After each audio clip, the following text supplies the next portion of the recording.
Que la paix et la grâce du Seigneur soient avec vous. Nous prenons la deuxième partie de notre enseignement sur la vache. Et je vais parler sur 3 autres enseignements le concernant. Si c'est votre première fois de tomber sur la vidéo, nous vous demandons de vous abonner afin de recevoir toutes les leçons que l'école biblique gratuite dispose pour vous.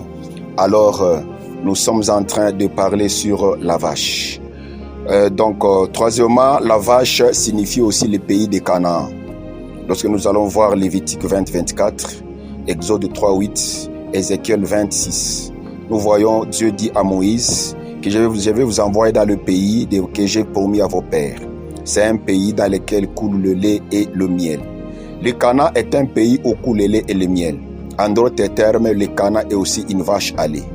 Le Canaan spirituel actuellement, c'est aussi nos assemblées.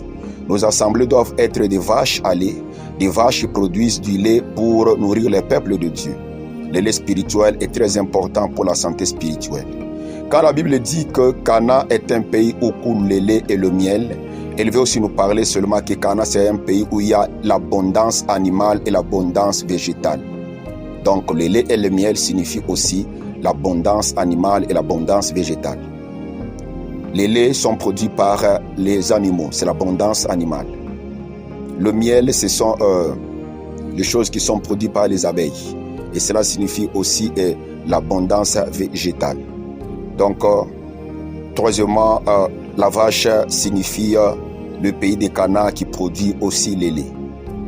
C'est un pays dans lequel il y a l'abondance animale et l'abondance végétale. Et quatrièmement, la vache peut aussi signifier les chrétiens.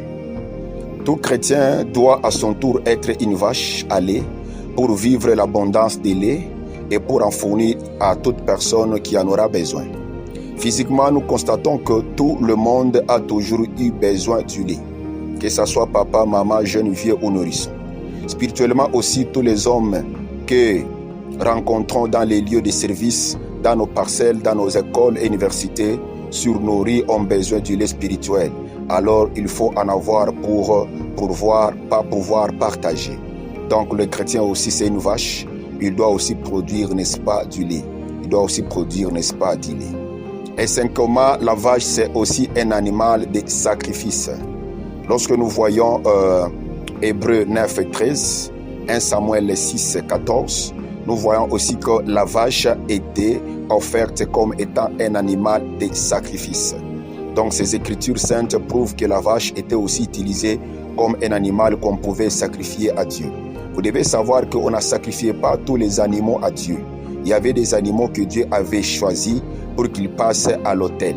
Par exemple, les animaux impurs n'étaient pas autorisés de monter sur l'autel. Même les animaux purs, tous les animaux purs ne montaient pas sur l'autel pour être sacrifiés pour Dieu. Donc parmi les sacrifices pour Dieu, il y avait aussi la vache.